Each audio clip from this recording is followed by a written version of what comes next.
এবার জ্বর ছাড়লে একদিন রেলগাড়ি দেখতে যাবো। হ্যাঁ, আগে থাকতে যাবো, তাহলে ঠিক দেখতে পাবো। না, দুর্গার আর ট্রেন দেখা হয়নি। আজও অপু দুর্গারা আছে, তবে অন্য চেহারায়, অন্য মননে। হারিয়ে গেছে কয়লা পোড়া গন্ধের কুঝিকঝিক শব্দের স্টিম ইঞ্জিন। তবে আজও আছে নস্টালজিক সেই স্টিম ইঞ্জিন, আছে তার ছুটে চলা এই বাংলার বুকে। আজও পরিষেবায় সদা ব্যস্ত আমাদের সবার প্রিয় দার্জিলিং হিমালয়ান রেলওয়ে।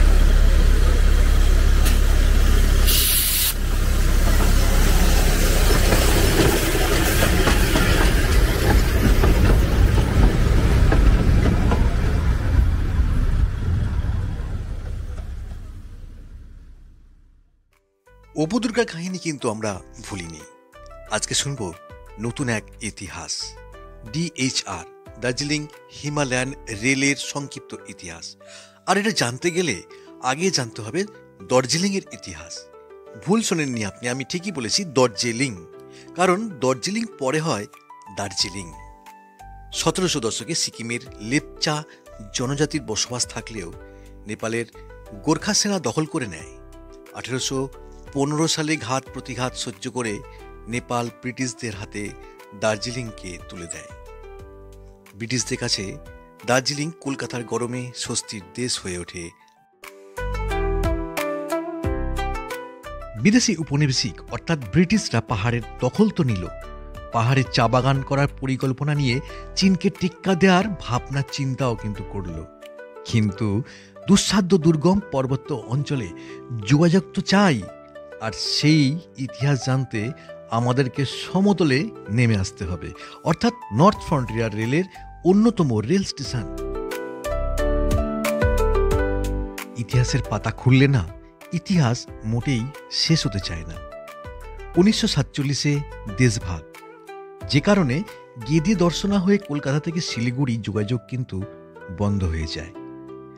1950 সালে কিষানগঞ্জ থেকে শিলিগুড়ি ন্যারোগেজ তুলে দিয়ে আসাম কিষানগঞ্জ মিটার গেজ চালু করা হলো। 1960 সালে মিটার গেজ তুলে ব্রড গেজে রূপান্তর করা হলো, আর শিলিগুড়ি টাউনের দক্ষিণে তৈরি হলো নতুন এই rail station, new Jalpaiguri rail station. এই স্টেশন থেকেই শুরু করব জানা অজানা দার্জিলিং হিমালয়ান রেলওয়ে জয়যাত্রার গল্প।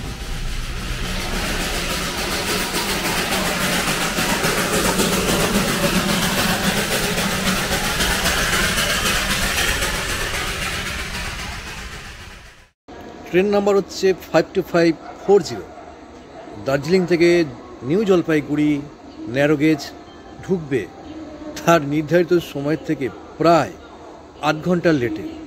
কিন্তু এটা কিন্তু ভালো লক্ষণ, কারণ আমার ট্রেন হচ্ছে কামরূপ এক্সপ্রেস, যেটা অলরেডি 2.5 ঘন্টা লেট করে এনজিপিতে ঢুকবে।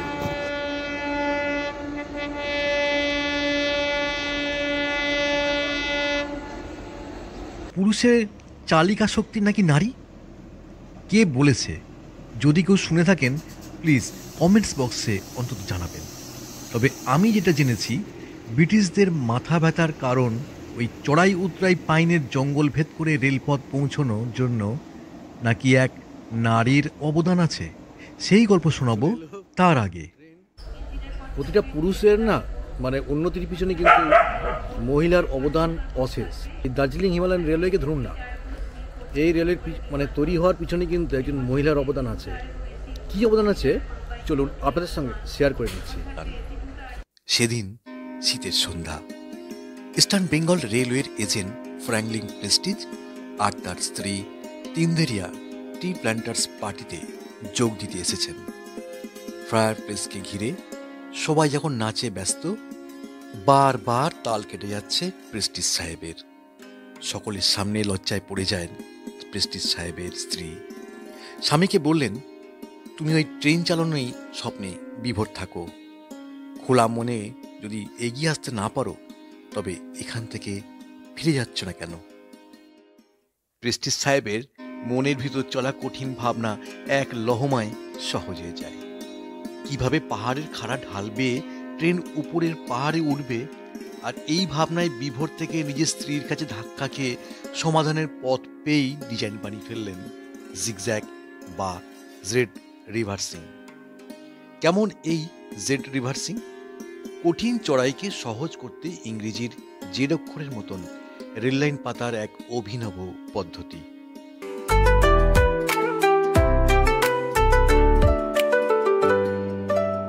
বাতাসিয়া লুপ তখনও তৈরি হয়নি।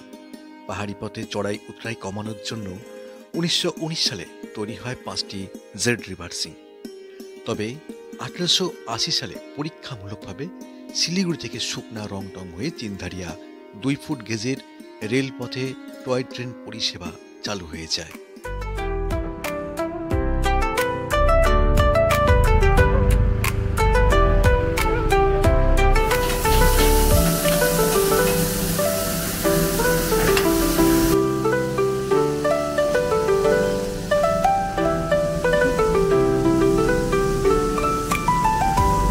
रनिंग कौन सा है? वर्किंग रनिंग ये रनिंग है। 805 है। अरे 780 वो क्या बंद है? नहीं, अभी एक बार वर्कशॉप जाके आएगा तो ठीक हो जाएगा। ठीक है।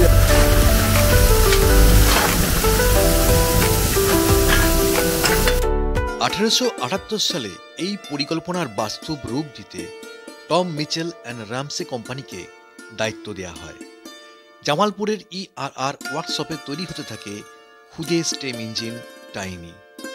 স্টিম ট্রামওয়ে কোম্পানি 1881 সালের 15ই আগস্ট সংস্থার নাম পরিবর্তন করে রাখে দার্জিলিং হিমালয়ান রেলওয়ে কোম্পানি।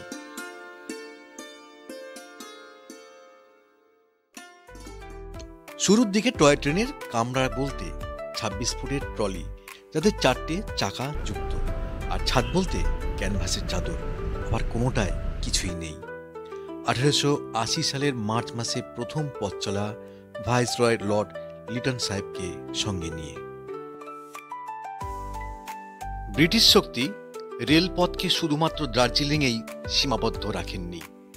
2টি শাখা লাইন খুলেছিলেন, একটি বিহারের কিষানগঞ্জ আর একটি গেলিখোলা বা কালিম্পং রোড পর্যন্ত, যার নাম ছিল তিস্তা ভ্যালি লাইন। অতীতের ইতিহাসের সেই রেলপথের সাক্ষী সেই সময়ের টাইম টেবিল, যা আপনার মুঠোফোনের 6 ইঞ্চি স্ক্রিনে দেখতে পাচ্ছেন। এই তথ্যটি সংগৃহীত হয়েছে the enter railway junction of 1963 official page থেকে। লিঙ্ক ডেসক্রিপশন বক্সে দেওয়া আছে। ওই লিঙ্কে গিয়ে ভারতের সমস্ত ন্যারোগেজের ইতিহাস সহ ট্রেনের টাইম টেবিল তুলে ধরা আছে, পেয়ে যাবেন। একটা সময়ের দার্জিলিংয়ের পার্বত্য এলাকার প্রধান লাইফলাইন হয়ে উঠেছিল এই রেলপথ।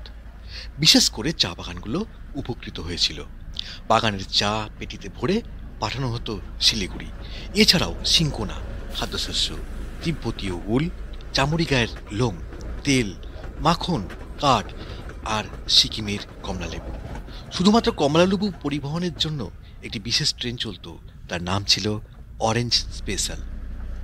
তিস্তা ভ্যালি রেলকে গ্যাংটক পর্যন্ত সম্প্রসারিত করার পরিকল্পনা নেওয়া হয়েছিল, তবে তিস্তার বিধ্বংসী বন্যায় সে রেলপথ সম্পূর্ণ নষ্ট হয়ে যায়। আর কোনো পরিকল্পনাই নেওয়া হয়নি। তবে আগামী 25 থেকে 26 এই অর্থবর্ষে ভারতীয় রেল আশা করি আশার আলো দেখাতে পারবেন। সেবক থেকে রংপো রেল সংযোগের মাধ্যমে খুলে যাবে এক নতুন দিক, এক নতুন দিগন্ত।